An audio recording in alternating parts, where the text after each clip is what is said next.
السلام علیکم ورحمۃ اللہ وبرکاتہ۔ میں آپ کو خوش آمدید کرتا ہوں اپنی یوٹیوب چینل بیسک قرآن 2.0 پر۔ آج کا ہمارا درس ہے وہ ہے تختی نمبر 24 ادغام یرملون۔ ادغام کے معنی ہیں آپس میں مدغم ہونا، آپس میں ایک دوسرے حروف کو ملانا، اس کو ہم ادغام کہتے ہیں۔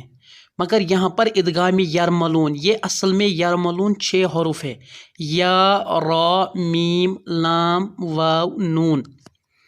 جب یہ تنوین یا نون ساکن کے بعد آئیں گے تو لام اور را کی صورت میں بغیر گنہ کے ملا کر پڑھیں گے۔ تو حرف یرملون 6 ہے، یا را میم لام واو نون۔ حرف ادغام 6 ہے، یا حرف یرملون آپ کہیں گے، یا را میم لام واو نون، جن کا مجموعہ یرملون ہے۔ تنوین یا نون ساکن کے بعد حرف یرملون میں سے کوئی حرف آ جائے، تنوین 2 زبر 2 زیر 2 پیش کو کہتے ہیں، یا نون ساکن کے بعد کوئی بھی ان حروفوں میں سے آئے، حرف یرملون میں سے آئے، تو لام اور را کی صورت میں بغیر گنہ کے ملا کر پڑھیں گے۔ اگر لام اور را آیا تو وہاں پر گنہ نہیں ہوگا، اسی کو ہم ادغام بلا گنہ اور ادغام تام بھی کہا جاتا ہے۔ اس کو ہم ادغام بلا گنہ، لام اور را کی صورت میں گنہ نہیں ہوگا، اور ادغام تام بھی اسی کو کہتے ہیں۔ تو میں یہاں پر آپ کو مثال کے ذریعے سے سمجھاؤں گا۔ یہاں پر ہے ادغام را،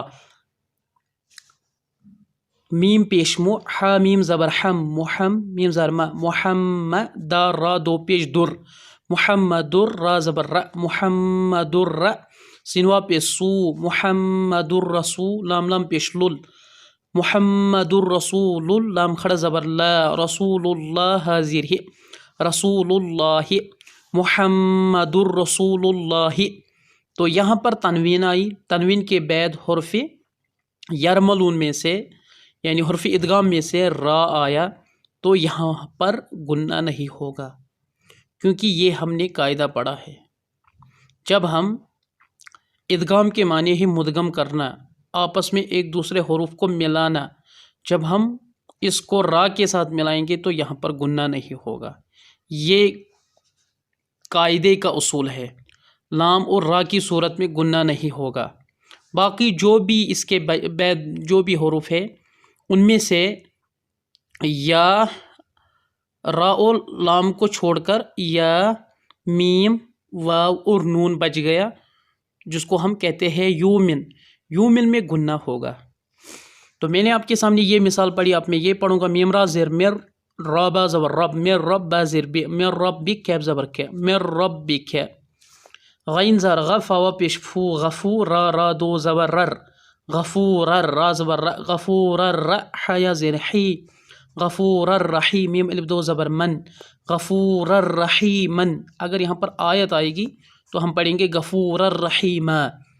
تو یہاں پر تنوین کے بعد حرف یرملون میں سے را آیا تو یہاں پر گنہ نہیں ہوگا۔ عین یا زیر عیش زر شعیش، تا را 2 زیر تر، عیشت را الف زر را، عیشت را زواد زیر زی، عیشت الرازی یا زبر یا، عیشت الرازیہ تا 2 زیر تن، عیشت الرازیتن۔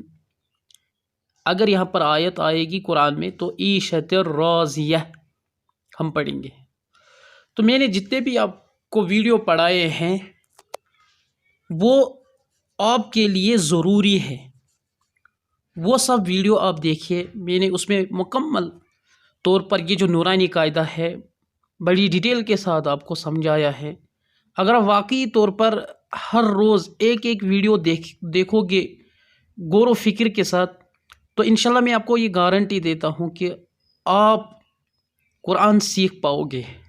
اگر آپ نے یہ مختلف آوازیں، جتنے بھی آوازیں میں نے آپ کو سکھائی ہے پہلے سے، حمزہ الف با سے اور تختی نمبر 24 تک جتنے بھی آوازیں میں نے آپ کو سکھائی ہے، کہاں کون سی آواز نکالنی ہے، تو آپ ڈیفینیٹلی قرآن کو سیکھ پاؤ گے۔ یہی نہیں بلکہ انشاءاللہ ہمارا اگلا جو سیٹ اپ ہے وہ تفسیر اور ترجمہ کا بھی ہے۔ تو آپ بنے رہے اس چینل پر، تو انشاءاللہ آپ کو بہت زیادہ فائدہ ملے گا۔ تو میں نے آپ کو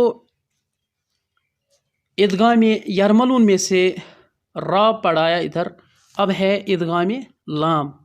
جب تنوین اور نون ساکن کے بعد حرف یرملون میں سے لام آئے تو وہاں پر بھی گناہ نہیں ہوگا۔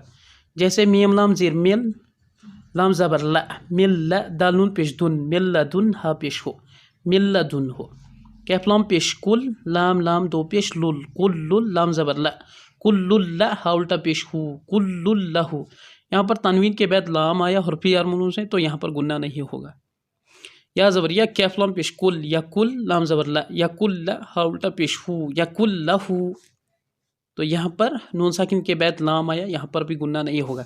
روزہ زیر رزق، قاف لام دو زبر قل، رزق لام زبر ل، رزق ل، کیف میم پیش کم، رزق لکم، حمزہ فا پیش اف، فا لام دو زیر فل، افل لام زبر ل، افل ل، کیف میم پیش کم، افل لکم، میم لام زیر مل، لام زبر ل، مل ل، با زبر با، مل ل با، نون دو زیر نن، مل ل با نن۔